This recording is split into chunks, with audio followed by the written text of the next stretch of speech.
I think it's a relatively narrow thinking.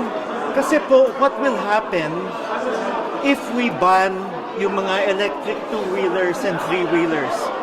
It will send the message na dapat magkotse na lang kayo, right?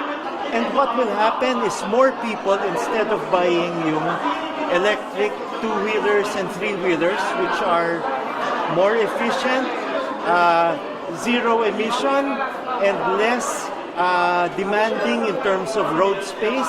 Kumami yung sakit ng ulo nyo simula nung laganap na kasi ngayon ng e-bike eh. Nung bumalik ako sa task force, even when I was in EDSA, problema na namin yan eh.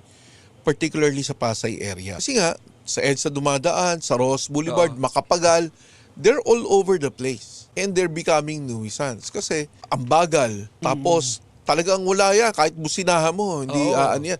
Hindi pa bibilis yan, lalo pang babagal. Ang nakakatakot dito, hindi lang yung maaksidente sila eh. Kasi on the part also na makaka-aksidente sa kanila. Meron tinatawag tayo na kung maiwasan mo, iwasan mo. Pero Ganun mo, iniwasan mo yung e-bike. Pag kaliwa mo, may e-bike e-bike din. rin. Cavite nga pala to.